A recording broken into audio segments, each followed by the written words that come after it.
మీతో నిన్న మాట్లాడినప్పుడు కూడా సుగాలి ప్రీతి గారి గురించి ఆ ఇష్యూ గురించి మీరు ప్రజల్లోకి తీసుకువెళ్ళండి. మనం అంటే ఇది కొంచెం పార్టీని ఇబ్బంది పెట్టేటువంటి కార్యక్రమం. దాంట్లో టీడీపీ, జనసేన, అటు వైఎస్ఆర్సీపీకి సంబంధించిన వాళ్ళు ఉన్నారని కొంతమంది అప్పట్లో మాట్లాడుకున్నారు. కానీ ఇది అటు తిరిగి ఇటు తిరిగి పవన్ కళ్యాణ్ గారికి ఆయనకి చెడ్డ పేరు తీసుకొచ్చే, పార్టీకి చెడ్డ పేరు తీసుకొచ్చేటువంటి పరిస్థితులు కనిపిస్తున్నాయి. ఆవిడ ధర్నా చేయడం అవన్నీ పవన్ కళ్యాణ్ గారు నమ్మక ద్రోహం చేశారని చెప్పడం. దీని మీద పవన్ కళ్యాణ్ గారు ఏం చెప్పారు పర్టికులర్గా మీకు?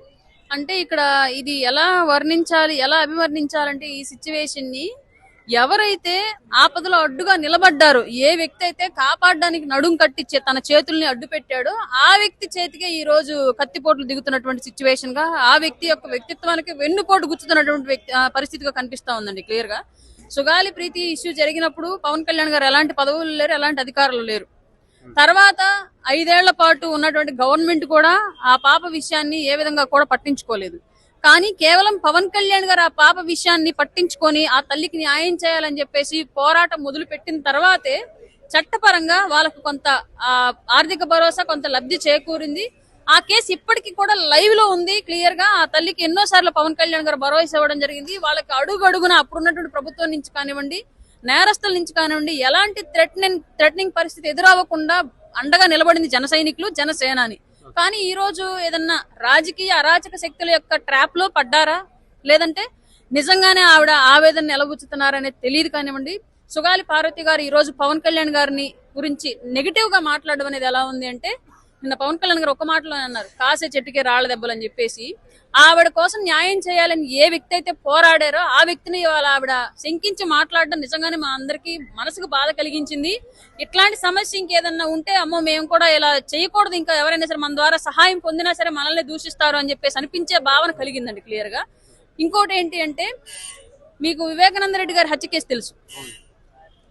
చంపిన వాళ్ళు ఎవరు ఇవాళ బతికలేరు చాలా వరకు. ఎలా మరణించారంటే ఎవరి దగ్గర సమాధానం లేదు. పట్టుబడితే ఎవరి పేర్లు బయటకు వస్తాయని భయపడ్డారో వాళ్లే వాళ్ళని మాయం చేశారన్నది మన రాష్ట్రంలో అందరికీ తెలిసిన విషయం.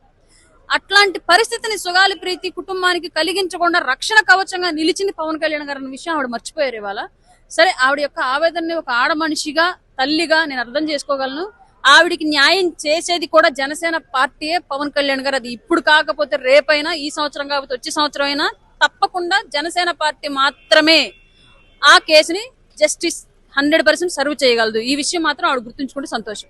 పవన్ కళ్యాణ్ గారు పర్టికులర్ గా నిన్న ఆవిడ గురించి ప్రస్తావించడానికి, మాట్లాడడానికి కారణం ఏంటంటారు?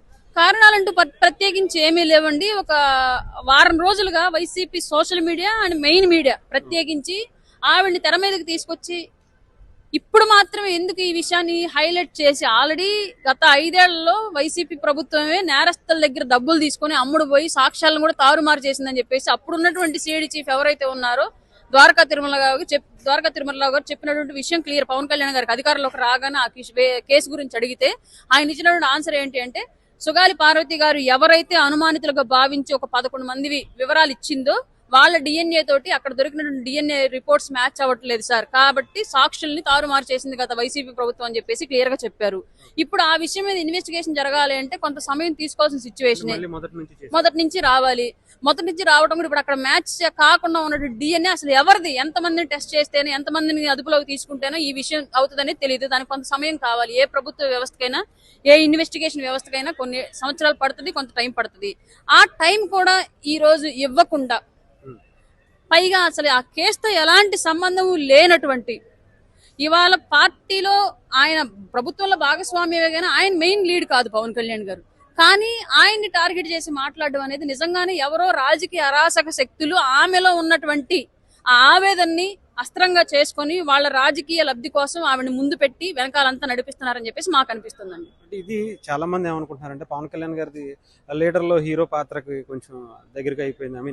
దాంట్లో ఒక సిచ్యువేషన్ వస్తుంది, ఒక పేద కుటుంబానికి న్యాయం చేయలేనటువంటి పరిస్థితి. అధికారంలోకి వచ్చిన తర్వాత చేస్తాను అని చెప్పి చేయలేదు అంటే, ఆ పరిస్థితుల్లో పవన్ కళ్యాణ్ గారు ఏమన్నా ఇరుక్కుపోయారా?